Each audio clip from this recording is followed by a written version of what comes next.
देखते हैं, एक क्वेश्चन है कैसे करें हम।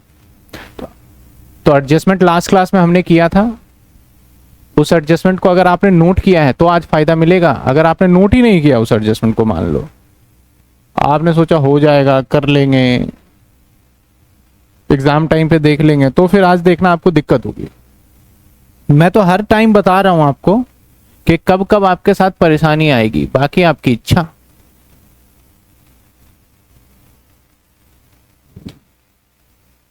अगर फॉर्मेट देख लिया हो आपने तो यकीन करना ऐसा लगेगा कि सब कुछ आता है, सिंपल है ये।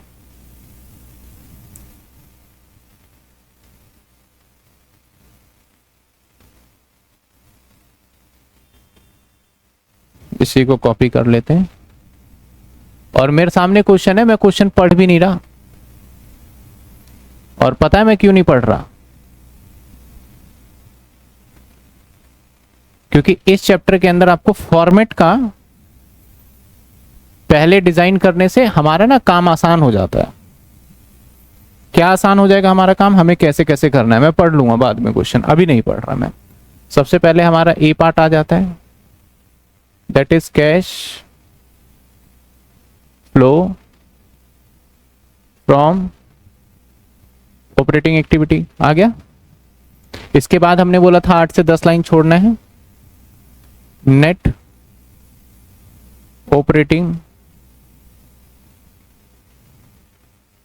Profit before working capital changes. इसके बाद कैश जनरेशन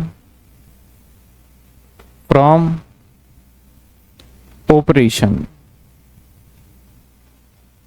इसके बाद लास्ट में आ जाएगा, यहां पे बी पार्ट बना देता हूं, cash flow from investing activity. C part cash flow from financing activity, है ना। इसके बाद क्या लिखते हैं? कैश एंड कैश इक्विवेलेंट, ठीक है ना, कैश एंड कैश इक्विवेलेंट।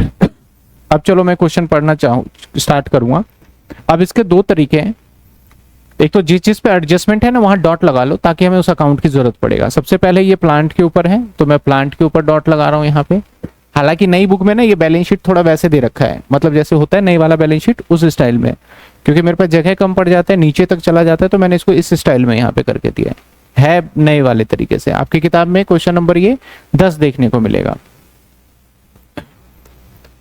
इसके बाद और किस पे है भाई? बिल्डिंग के ऊपर है तो मैं बिल्डिंग के ऊपर डॉट लगा लेता हूं। इसलिए मैं डॉट लगा रहा हूं ताकि मुझे इसका जो लेजर अकाउंट बनाना पड़ेगा तो उसके लिए मुझे याद रहे कि मैं डायरेक्ट ना करूं।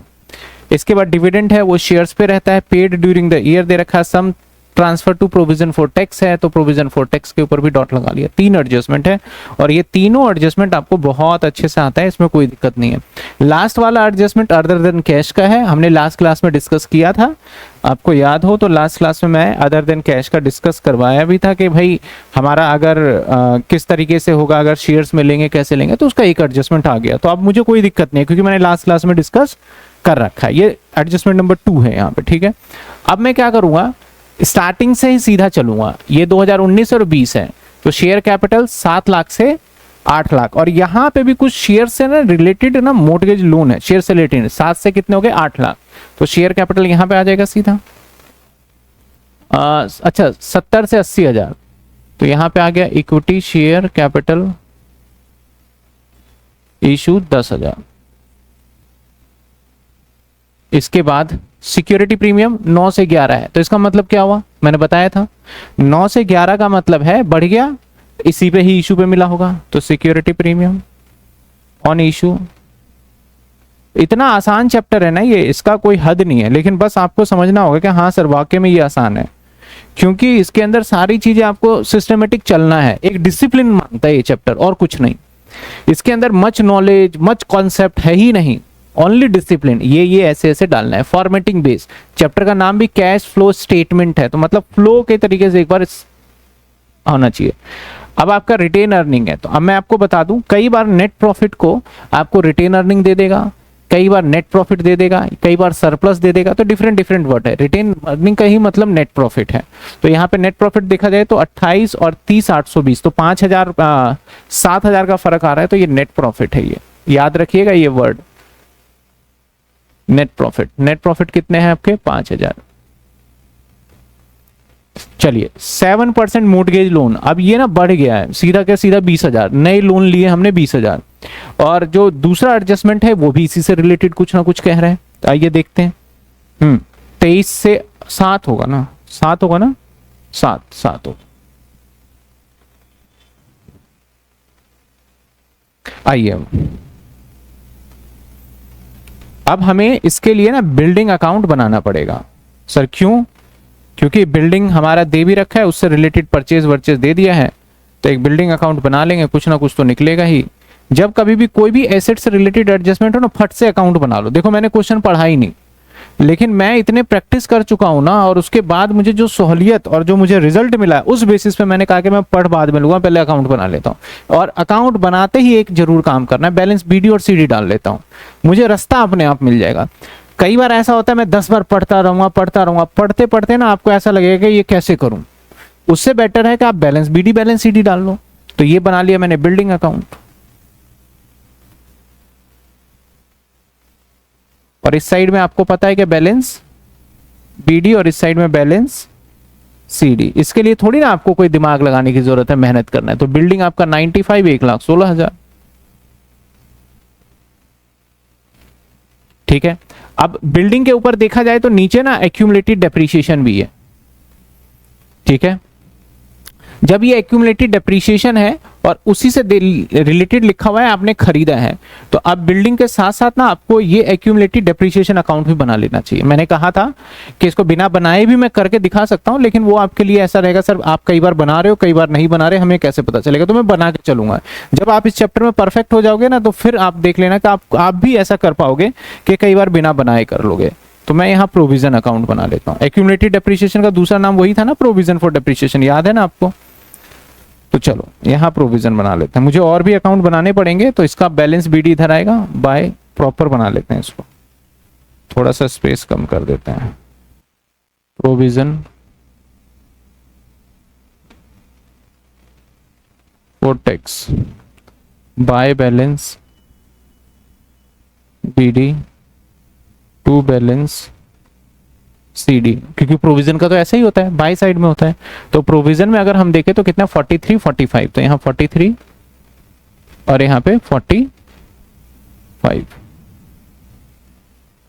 अब देखते हैं आगे क्या कहता है, ध्यान देना। कहता है building was acquired during the year, cost 21,000। हमने भाई 21,000 का बिल्डिंग एक्वायर किया। In addition M cash payment of 1,000, और 1,000 नगद दिया और 7% लोन लिया। तो बिल्डिंग खरीदने की बात चल रही है, तो खरीदने के लिए तो हम बैंक से लिख देंगे, लेकिन कहता है हमने पैसा भाई 1,000 दिया है और बाकी का मैंने क्या किया है 7% लोन लिया है 20,000 रुपए का। तो ये तो बिल्डिंग की बात हो गई। अब मेरे भाई यहां से अगर देखा जाए मैं डिफरेंस निकालू, क्योंकि कोई एसेट्स बिक नहीं रहा, कोई एसेट्स बिकता तो उसका डेप्रिसिएशन इधर आ जाता और ये इधर पहुंच जाता। बैलेंस बीडी और सीडी कहीं यूज नहीं होता, कुछ नहीं बिक रहा, तो हम देख लेते हैं क्या बनता है। इधर 45 और इधर 45, और बाय साइड में क्या आ जाएगा P&L से हमारा, दैट इज डेप्रिसिएशन। कितने डेप्रिसिएशन आ गए? 2,000। सिंपल सी बात है, ये डेप्रिसिएशन आ गया। इस डेप्रिसिएशन को अगर आपको याद हो प्रोविजन फॉर, अगर याद नहीं है तो उस एडजस्टमेंट को देखना कि ये डेप्रिसिएशन कहीं नहीं जाता, प्रोविजन फॉर डेप जाता है वहां पे। तो अब ये डेप्रिसिएशन आ गया, तो मैं डेप्रिसिएशन यहाँ ऐड कर देता हूँ, दैट इज 2,000। बड़ा सिंपल है ये चैप्टर, क्या बताऊं मैं आपको। इसके बाद आपको ये अकाउंट पे फोकस करना चाहिए। इस अकाउंट से क्या निकलेगा देख लेते हैं। 95 और 21 कितने होते हैं? मेरे ख्याल 1,16,000 ही होगा। ये दोनों साइड बराबर हो जाएगा ये, ठीक है ना। दोनों साइड क्या हो गया हमारा बराबर। अब बात करते हैं बैलेंस बीडी सीडी, कहीं जाएगा नहीं। और मैंने वो ट्रांजैक्शन भी बोला था कैश फ्लो में कहीं मत दिखाइएगा जो कि नून कैश है। तो आप ध्यान से देखिए, एक ये वाला आइटम आप ध्यान से देखिएगा, मैं सर्कल यहाँ पे मार्क कर रहा हूं, ठीक है। एक ये वाला, ये बिल्कुल साफ साफ रिलेटेड ये वाला देखो, लोन हमने लिया और यहाँ पे लोन भी बढ़ रहा है हमारा। तो लोन जो लिया उसके बदले में हमें पैसे नहीं मिला, उसके बदले में क्या लिया हमने? मशीनरी लिया। मैच हो रहा है ये? है ना। उसके बदले में क्या लिया हमने, मशीनरी लिया, तो मशीनरी लिया लोन, तो इसमें तो नॉन कैश वाली बात आ गई, तो इसका कोई एंट्री, ना तो हम इसकी एंट्री करने वाले हैं और ना ही इसकी एंट्री करने वाले हैं। समझ में आई बात आपकी, ना ही इसकी एंट्री करेंगे ना ही इसकी। Sir date sheet, tentative date sheet आ गई, 4 जून से एग्जाम है, अभी आई है कि डेट शीट, कब आई आपकी डेट शीट पीयूष, शायद अभी आई हो, क्या पता पीयूष अभी आई है, कब आई है, क्योंकि आज तो मैंने डेट शीट का देखा भी था, मैंने वीडियो भी डाला कि भाई नहीं आ रही है, क्या करे नहीं करे,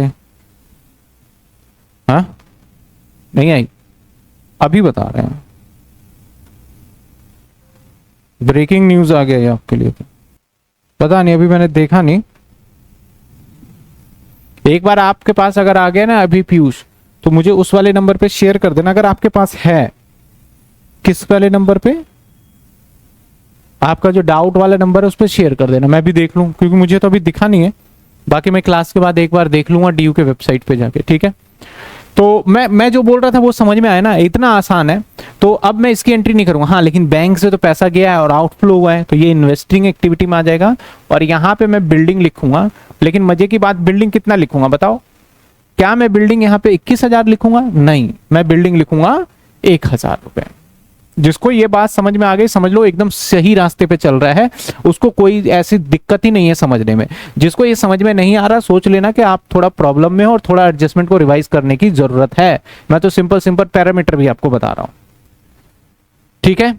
आगे आ जाइए, मैं यहां तक था, इसके बाद क्रेडिटर आ गया, क्रेडिटर 69 से 60 हो गया, तो क्रेडिटर तो यहां का पार्ट है, तो हमारा एड लेस हो जाएगा, लेस क्रेडिटर, क्योंकि गुड है बिजनेस के लिए, क्रेडिटर घट रहा है 6,000, है ना। जैसे सीखा था वैसे ही।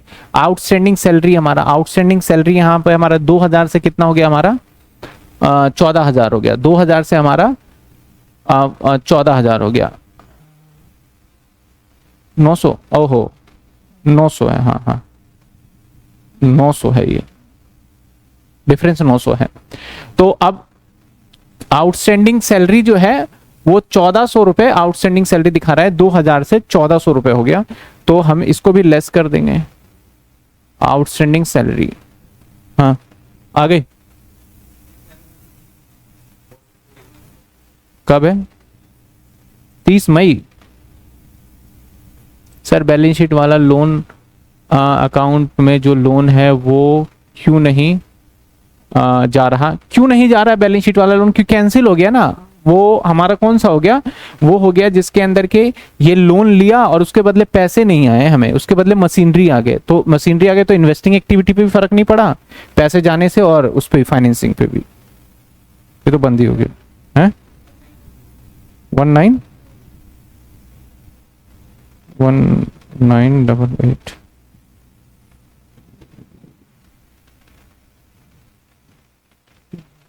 30 मार्च, हाँ जी आ गई, आज की है। और पहला पेपर कब से है, अब कोई भरोसा नहीं है ना कर सकते। चलो अभी मैं डेट शीट को एक बार इवेल्युएट करके बना के दे दूंगा, और लेकिन एक बात भी ध्यान रखना, पिछली बार भी ऐसे ही आया था टेंटेटिव डेट शीट फरवरी में, और पेपर हो गया दिसंबर में, याद है ना। तो वैसे तो मई है, तो मैं बोल सकता हूं कि मई रहेगा, लेकिन ये थोड़ा आप 10 दिन पहले मान के चलना, 10 दिन, ऐसा नहीं कि भाई अप्रैल में हो जाएगा, नहीं 10 दिन पहले बस। चलो अभी मैं बना दूंगा डेट शीट पे। तो अब इसके बाद हम आगे आउटस्टैंडिंग सैलरी का 1,400 रुपए, 600 रुपए का हमारा यहाँ पे है, तो 600 रुपए हमने माइनस कर दिया। अब इसके बाद देखते हैं provision for taxation, provision for taxation, क्योंकि यहां भी है और नीचे भी दे रखा है। नीचे क्या दे रखा है, some transfer provision for taxation, याद रखना ये वर्ड कि 13,900 word transfer provision for taxation account 2011। जब ट्रांसफर शब्द आ जाए, पेड के लिए सिर्फ पेड वर्ड है, और बाकी कोई भी शब्द आता है तो वो मेड वाला है, ठीक है। तो इसके लिए भी एक अकाउंट बनाना पड़ेगा हमें प्रोविजन फॉर टैक्स का। मैं यहां पे एक मिनी अकाउंट बना देता हूं आपके लिए,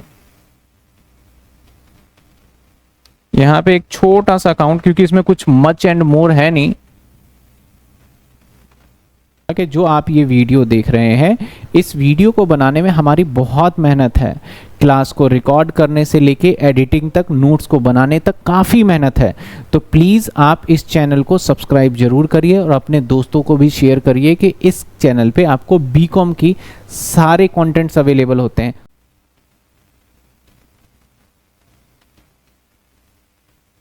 तो यहां by balance BD, to balance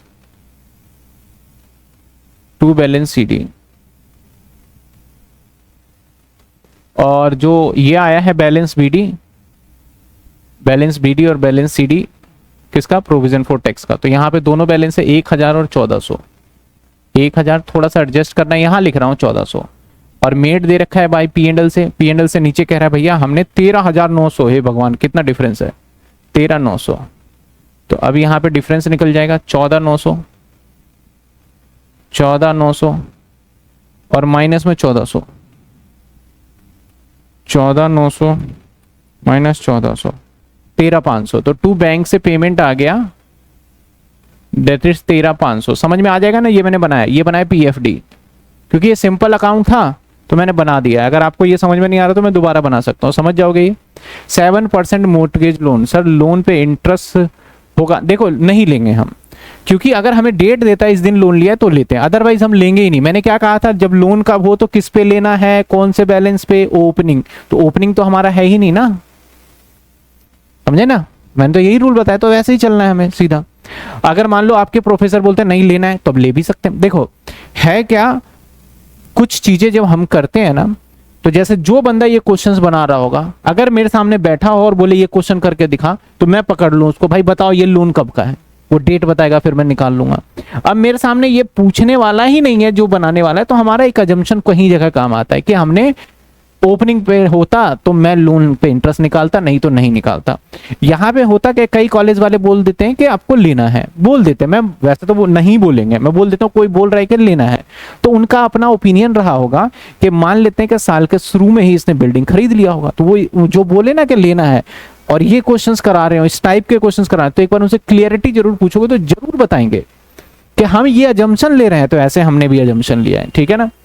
आ जाइए इसके बाद प्लांट एंड मशीनरी, इस पे भी एक्यूमुलेटेड डेप्रिसिएशन है भाई, अब अगले पेज पे तो चलना ही पड़ेगा, कोई दूसरा इलाज नहीं है। तो आ जाओ 2 अकाउंट बना लेते हैं। और इसमें ऊपर जो डेट शीट आई है उसमें क्या क्या लिखा हुआ है ऊपर, एक बार मुझे टेलीग्राम पे शेयर कर देना है। अरे मेरा टेलीग्राम भी तो फ्रीज कर दिया, मेरे पता नहीं कौन से, व्हाट्सएप पे, ठीक है कर दो, मैं भी दिखा दूं। ये बना लेते प्लांट अकाउंट, एक ये प्रोविजन फॉर डेप्रिसिएशन, सिंपल सा फंडा, टू बैलेंस, मैं BAL लिख देता हूं, आप एग्जाम में मत लिखिएगा, balance CD, balance to balance CD। कुछ बच्चे कुछ ऐसा ट्रिक बना लेते हैं कॉलेज के अंदर, जो सीनियर है वो ये कहते हैं कि लास्ट टाइम पे पढ़ लेना, हो जाएगा। कुछ बच्चे उनका ये फंडा रहता है, तो मैं कहूंगा ये अप्रोच बिल्कुल मत फॉलो करिएगा, और जो सीनियर कह रहा होगा ना उससे बात मत करिएगा आप कभी भी, क्योंकि वो आपको डेफिनेटली गलत सलाह दे रहे हैं, सच्चाई है। और ये आपको पता है कब महसूस होगा, अभी से ठीक 7 साल बाद, 7 साल तो दूर हो गया, 4 साल बाद ही महसूस हो जाएगा कि हमने कितनी गलती करी है ग्रेजुएशन में। और रियलाइज पता है क्या होगा, काश ग्रेजुएशन में हम अच्छे से पढ़ते तो हमें दिक्कत नहीं आती। मैंने कई बार इस बात को बताया है कि भाई आपके लिए ग्रेजुएशन के अंदर अच्छे से पढ़ाई करना, नंबर के लिए मत पढ़िए, अपने नॉलेज को गेन करने के लिए पढ़िए। कि जो 12 साल आपने अपने मतलब बैग लेके स्कूल जाना, एक मजदूरी की है आपने 12 साल, पता है बिना सैलरी के आपने काम किया है 12 साल, 5 घंटे याद करो। आप स्कूल जा रहे हो, सुबह आ रहे हो, अपने शरीर पे इतने सारे किताब, इतने दिमाग खराब करना, और उस मेहनत को आप इन 3 सालों में बर्बाद कर देते हो। मतलब 12 साल की मजदूरी आप 3 साल में खराब कर दोगे एक तरीके से। मैं हर किसी को बोलता हूं कि भाई इसको बिल्कुल भी लीनियंट मत लो, यहाँ एक्टिव हो जाओ, भले ही आपके 12th में 33% से मैटर ही नहीं करता, यहाँ एक्टिव हो जाओ 3 साल, और आपको फिर देखो आपके लाइफ कैसे चेंज हो जाएगा। चलिए खैर आगे चलते हैं। देखिए 62,000 और 66,000 है, 62,000 66,000,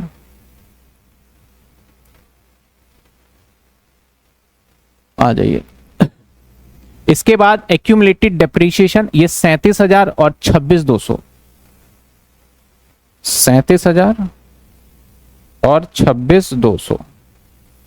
आगे क्या कहता है, इस क्वेश्चन को ही कॉपी कर लेते हैं, कीबोर्ड है चल तो रहा है। क्वेश्चन ही कॉपी कर लेते हैं।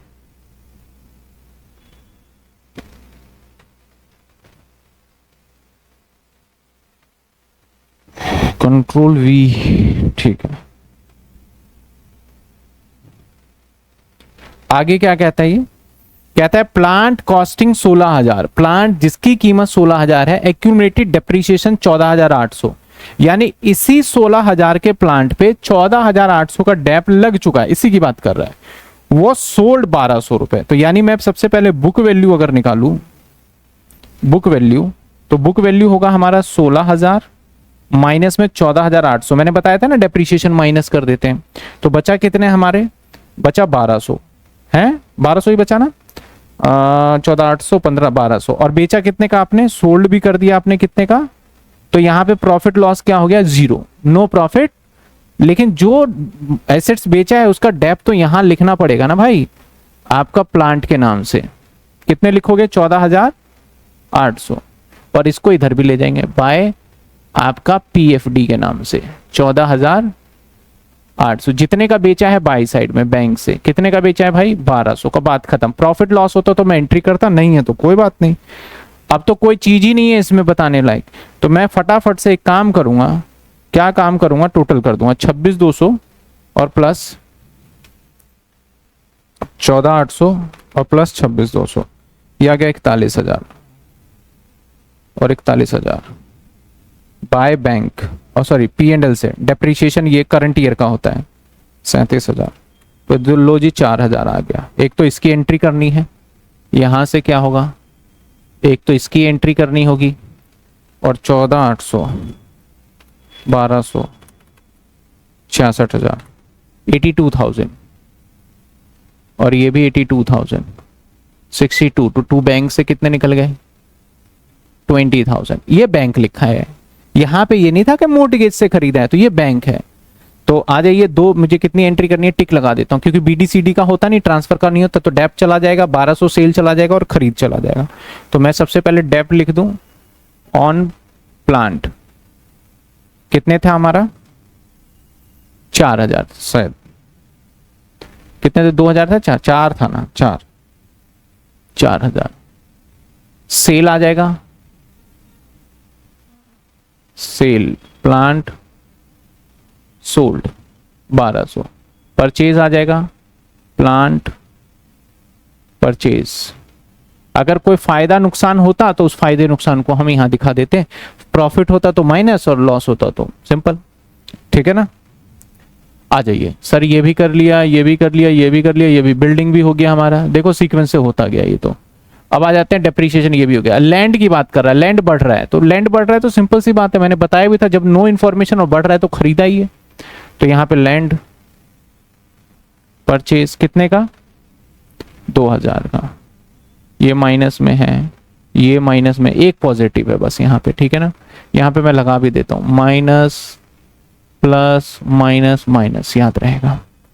इसके बाद स्टॉक, स्टॉक तो भाई हमारा वर्किंग कैपिटल का पार्ट है, ये घट रहा है तो ऐड हो जाएगा हमारा स्टॉक डिक्रीज। बताओ कितने हैं अमाउंट डिफरेंस? डिफरेंस बताइए सर। 10 ईयर कब तक आएगा? This week 100%। आज आ गया होगा या फिर कल परसों में आ जाएगा, और ये मैं गारंटी लेता हूं 10 ईयर आएगा दिस वीक। वेट करो, नहीं आएगा तो मैं अपनी तरफ से प्रोवाइड करूं। कितने? 600 रुपए बस। अमाउंट तो बड़ा लग रहा था। डेटर ये भी घट रहा है हमारा, तो ये भी आ जाएगा। एड डेटर कितने? 1,000। डेटर के बाद अब प्रीपेड एक्सपेंस। प्रीपेड एक्सपेंस हमारा 720 से कितने हो गए? बढ़ गया। तो prepaid expense, prepaid expense less कितने रुपए? 80 माइनस, यहां पे कर देता हूं, हाँ लिख रखा है चलो। इसके बाद कैश, कैश को तो कैश एंड कैश इक्विवेलेंट में ए बी और सी ओपनिंग बैलेंस कितने हैं? ओपनिंग बैलेंस लेना है। हाँ 6,180। डिफरेंस नहीं लेंगे यहाँ पे, है ना? हाँ चलो, अब सबसे पहले हमने ना प्रोविजन फॉर टैक्स बनाया था, लेकिन उसकी जानकारी लिखा नहीं था, तो मैं यहां पे लिख दूं प्रोविजन फॉर टैक्स, और प्रोविजन फॉर टैक्स में मेड था 13,400, और यहां पे आ जाएगा लेस इनकम टैक्स पेड, कितना था हमारा, अगर पेड की 13,500। लो जी हो गया। अब सिंपल सिंपल बस टोटलिंग का काम है।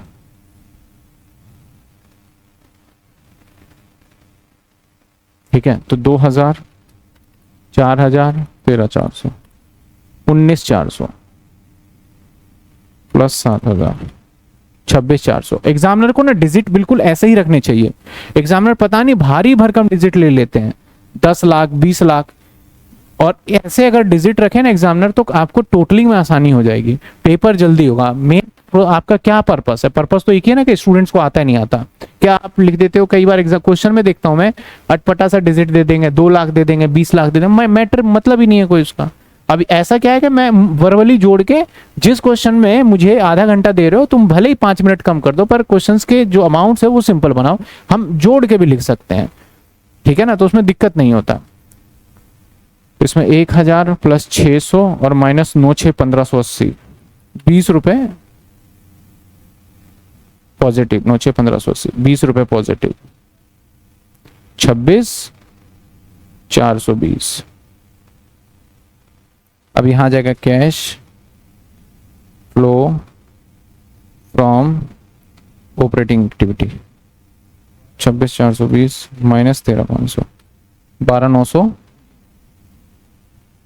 ये ब्रैकेट में ये आ गया, ए पार्ट आ गया 12,920, 12,920। ठीक है, अब इधर आ जाते हैं, बस 1,200 ही प्लस में, बाकी तो माइनस में, 1,000, 20,000, 2,000, 23,000 माइनस में 1,200, ये 21,800।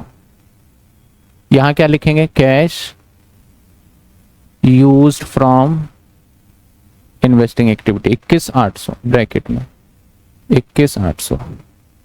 देखिए मैंने यहाँ ABC लिखा है, इसलिए मैं यहाँ ABC, पता चले आपने यहाँ ABC नहीं लिखा और बोला सर ने तो सिखाया, लास्ट में ABC करते हैं और आप लिख के आ जाओ, फिर गलत हो जाएगा।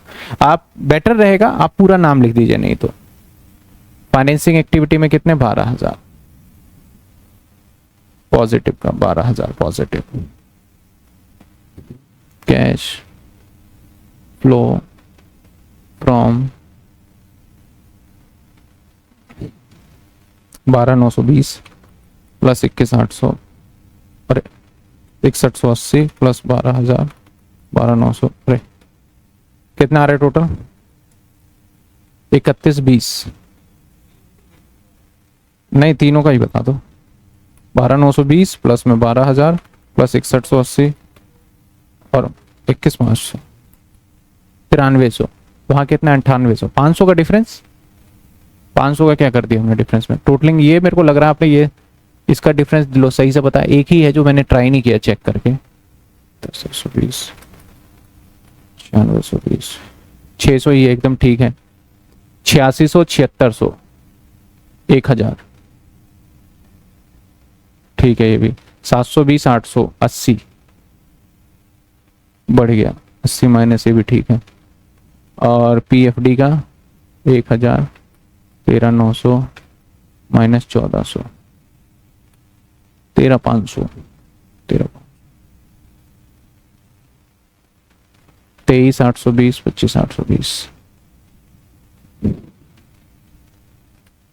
2,000, 50 रुपए का डिफरेंस, कितने का, 500 का। 500 का हमने क्या छोड़ दिया, कोई पॉइंट तो नहीं रह गया इसमें। 26,200 प्लांट एंड मशीनरी पे डेप्थ देख ले, अरे हाँ डिविडेंड तो भूल ही गया, एक एडजस्टमेंट ही भूल गया, लेकिन उससे फर्क नहीं पड़ेगा। कहता है डिविडेंड हमने 8,000 का पेमेंट किया, एक एडजस्टमेंट तो रह ही गया, लेकिन अभी भी क्वेरी वही रहेगी, 8,000 का हमने डिविडेंड को क्या करा, पे किया है, तो एक तो डिविडेंड पे किया है तो यहाँ पे प्लस हो जाएगा डिविडेंड 8,000, और यहाँ माइनस हो जाएगा डिविडेंड, लेस हो जाएगा डिविडेंड 8,000। तो मतलब ओवरऑल यहाँ फर्क कुछ नहीं पड़ना, यहाँ पे बस 500 का भी डिफरेंस ढूंढना पड़ेगा हमें। तो 12, 8, 4,000, तो ये आ गया 4,000, और ये आ जाएगा 12, 20,000, 20,000 सर। ये 26 और 8, 8 6 14, 34,000।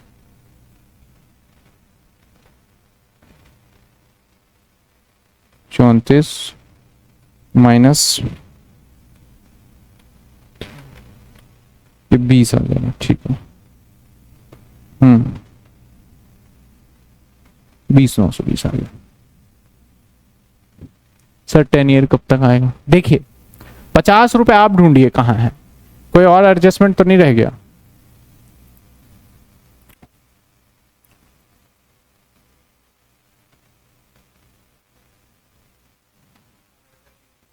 किसका? नीचे भी तो घट गया। 95 आ रहा है ना, इसका टोटल क्या आ रहा है? 93। आना कितना चाहिए? 98। तो 500 रुपए कहाँ है? 61, 80। मैं वही देख रहा था ना, प्रोविजन फॉर टैक्स में गड़बड़ तो नहीं कर दिया इसमें। 62 और 66, ठीक है। और 16, 14,800, 14,800, 1200, 14,800, ठीक है।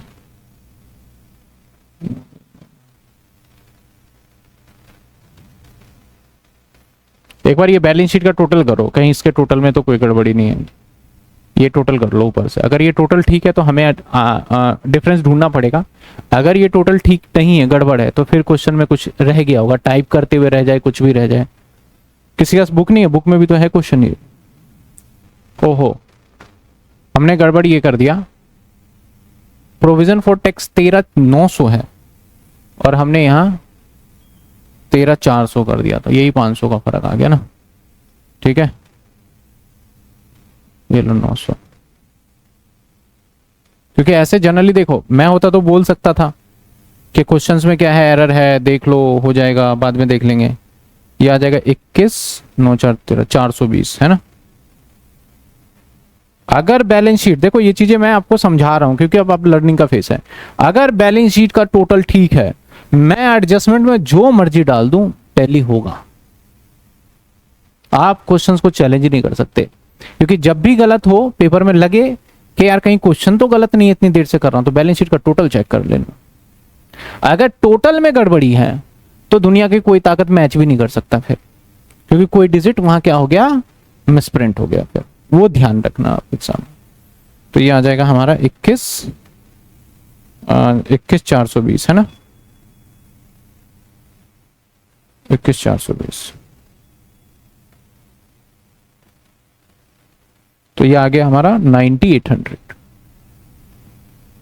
ठीक है। एक क्वेश्चन होमवर्क में दूं?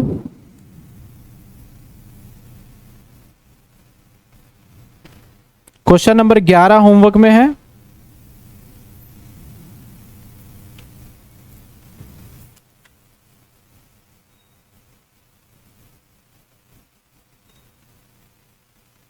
क्वेश्चन 11 और 13 होमवर्क में, क्वेश्चन 11 और 13, क्वेश्चन नंबर 11 एंड 13।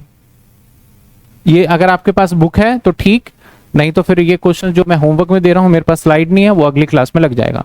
मैं एक बार डेट शीट भी देख लूं, डेट शीट भेज दिया, ये सही है ना, कहीं झूठा तो अफवाह तो नहीं है ये? किस पे भेजा आपने? बच्चे ने भेजा है? मुझे लग नहीं रहा है इस पर विश्वास। डीयू के साइट पे देख लेते हैं। एक मिनट देखिए, आप नोट भी कर लीजिए इतने, मैं डीयू के साइट पे देख के बताता हूँ कि क्या है एक्चुअल। है डीयू के साइट पे आ गई है भाई डेट शीट, एकदम 100% ठीक है।